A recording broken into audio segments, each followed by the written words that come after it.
Happy Wealth Wednesday, Amy. I'm so excited to have you here today to share a little bit more about what you've been up to and the founding of this really amazing company called Bolder Money, which is helping empower women, especially and non-binary folks, take control of their financial futures. And I'm so excited to dive in of like how you got here and where you're going next. So I'd love if you would just get us started with where in the world are you calling from and what are you up to? I am dialing in from Cleveland, Ohio. That's where I live. Boulder is founded out of New York. My co-founder lives there. And we're a company on a mission to close the gender wealth gap. And so we do that through money coaching. We are right now working with clients to help them level up their financial lives. So a lot of our clients are paying off debt, building savings, really working on money mindset too. So, their relationship with money, their ability to earn more, to start investing, to think about money from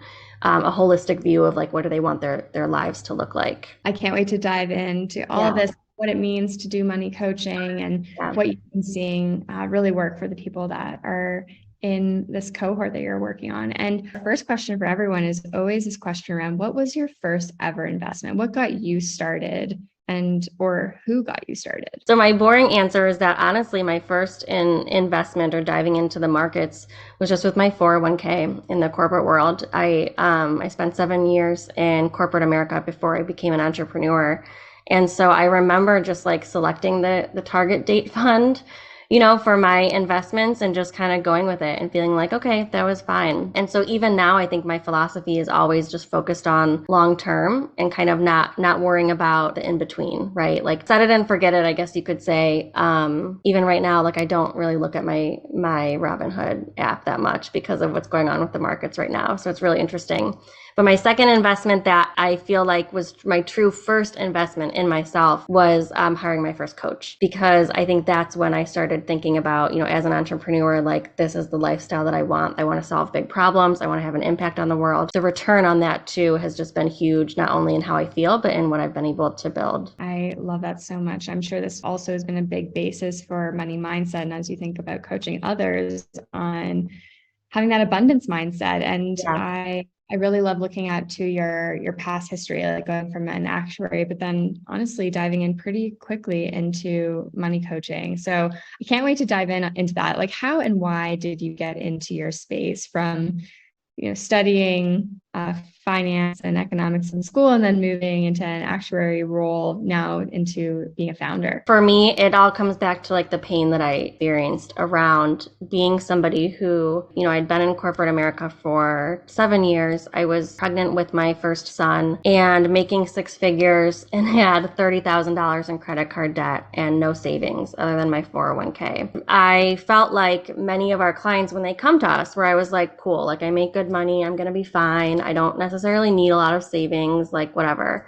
just kind of like status quo, just staying in that space. When I had my son, I actually had a really traumatic birth experience and ended up on life support and needed to take so much time off of work to heal from that, and wasn't able to because I had to go back to work. I was the breadwinner for our family. Just being in those moments where it was like, I'm at work and I'm pumping and I'm like crying in the little cubicle that they give you, and like, how can this be that I have this financial background, my degree is in mathematical economics and finance, and I'm sitting here unable to afford health care that I needed, the mental and physical care that I needed. That's where I just started researching women and money, and just in terms of how are we getting here, how many women are in this situation. The answer is many of them. That when I found what a common problem it was, I'm like, this is what I'm going to solve. Like this is, if all of these women could go from feeling like they're stuck and feeling like, we have to just put up with whatever unhealthy situation we're in because of money, think about how our world would change. Think about what those women would be able to do. I emptied my 401k and I stayed home with my son for a little bit and just kind of got my thoughts together, and then started my first business coaching women around money. That's a really traumatic and difficult experience, and it's inspirational how you could change something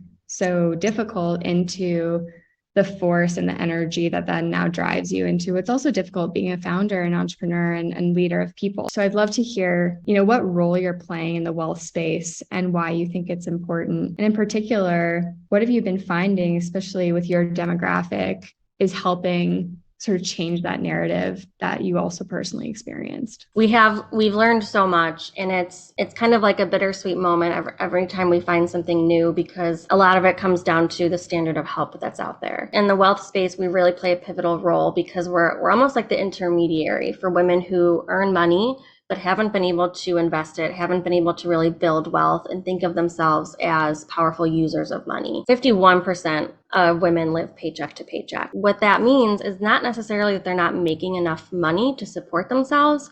It just means then that they might not be doing the right things with that money to build the life that they want, or to be able to set that money aside. A lot of times what happens is a woman is earning anywhere between $75,000 to like $150,000. She's just kind of moving along through life. She's supporting her lifestyle. She's probably spending on a lot of things like getting her home in order, spending on enjoying time with friends, experiences, traveling, all of that. At some point, she realizes like, I don't have savings. I don't have an emergency fund. I'm not investing. I'm hearing all these people talk about different things and like crypto and like, should I be involved in that? And that world feels so like I don't belong there. What we've done is really create a safe space to address their needs and to help them get out of these cycles where they should be able to do so much more with their money. So we help them get out of debt.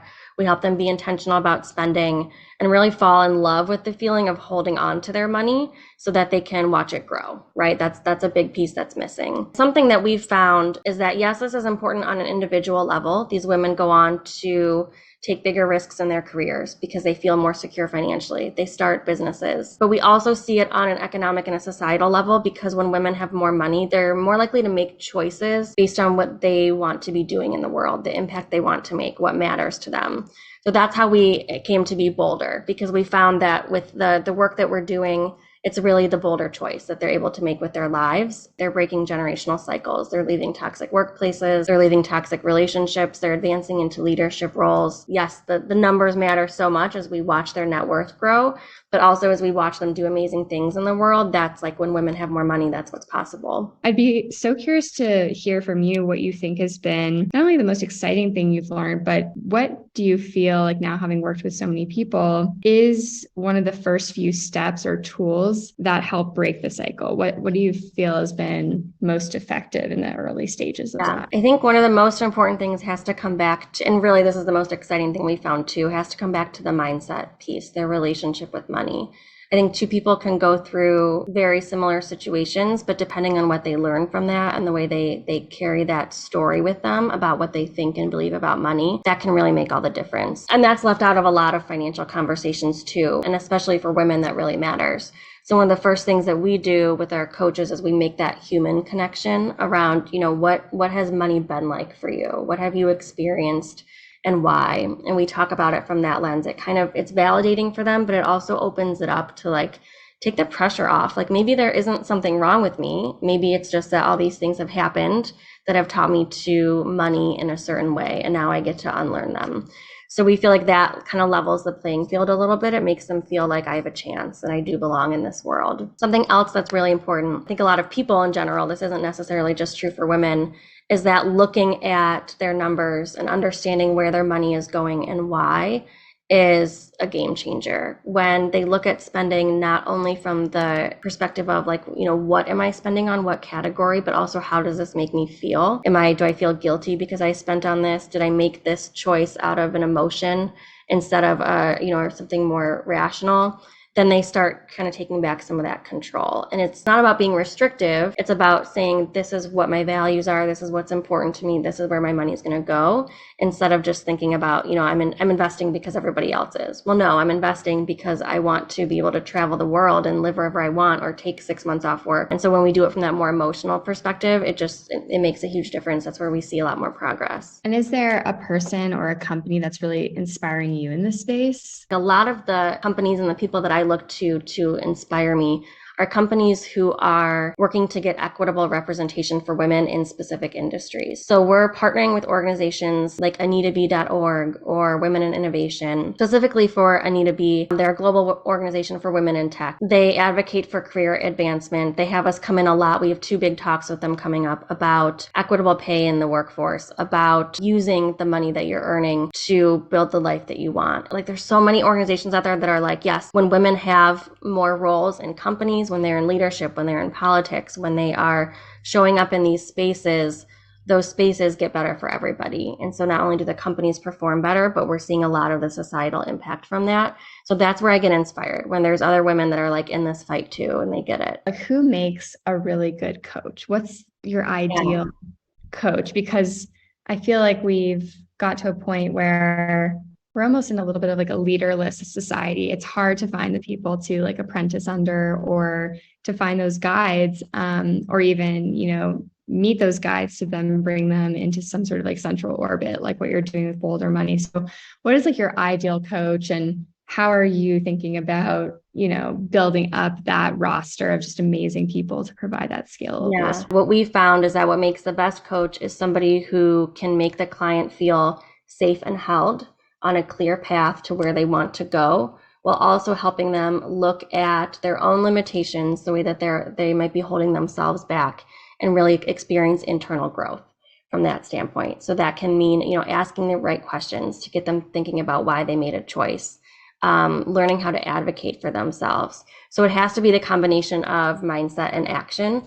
And so with everything we build, with everything we're looking at in terms of bringing on coaches, can you take somebody from where they are and help them not only see the vision for their future selves, understand the steps to get there, but also take that mindset step and understand, like, yes, this is the change that I'm going to make to my habits and the way that I think about things in order to get there. Are there any specific trainings or things that your coaches have, or things that, advice you would give to somebody wanting to get started to maybe even be a coach? Yeah, that's a great question too. There's a lot of trainings out there that I've done and the coaches have done, that have been really amazing. I know the Money Coaching Institute is one where they specifically coach on the behavioral side of money. I had coupled that with the Financial Coach Academy by Fiscal Fitness Phoenix, where they had looked at the more practical side of, how do you hold somebody accountable? How do you keep them moving along? A great space for anybody who wants to get started is to go to afcpe.org,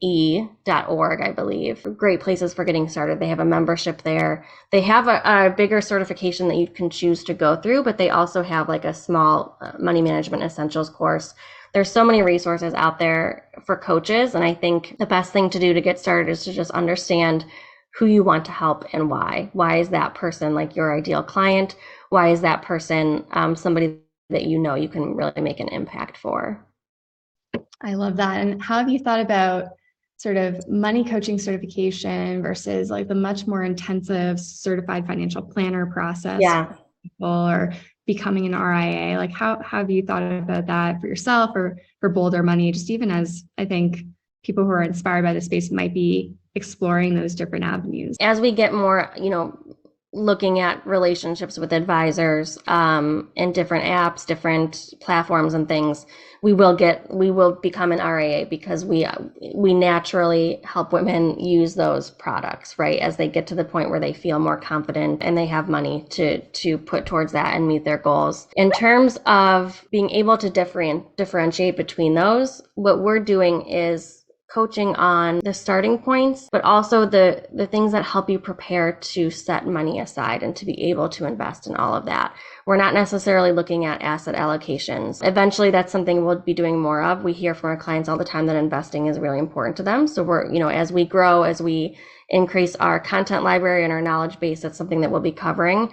For right now, what we found is that the most important thing is being able to get somebody to that point where they understand what it takes to build wealth for themselves in their specific lifestyle. So a lot of times that's not something that a certified financial planner or a financial advisor does. And so that's where we become almost like that roadmap for them of how do they get from A to being able to invest with somebody like that, or honestly using an app, or joining a membership to be able to do something like that. How can we stay in touch, both with you personally as a founder, as you're building Boulder Money out, and also with Boulder Money as you're expanding the content library and the things that you offer? I would love to keep in touch and see you on that journey. So in our community is the best place for anybody to join who's heard something today that like resonated with them. Like, yes, this is me. That is, you can join by going to tinyurl.com/bouldermoney, and I'll share that link with you. That's the community itself. To join is free, and so we have live money master classes. We have question Q&A with our money coaches and financial experts. We have a resource library. We also are pretty active on social media. So I'm on Instagram as Amy Schultz Money Coach. So you can get a peek inside my weird and chaotic life there. And then we're also boulder.money on Instagram. But we'd love it if anybody who, again, join the community, follow us, become a part of this message, because we need to spread it to as many women as possible. And there's a lot at stake based on what we talked about today. Absolutely. Well, I so appreciate the work that you're doing, and always a big fan of female founders. So it's been so inspirational to share your story today, and we'll definitely be keeping in touch. Yeah, thank you so much.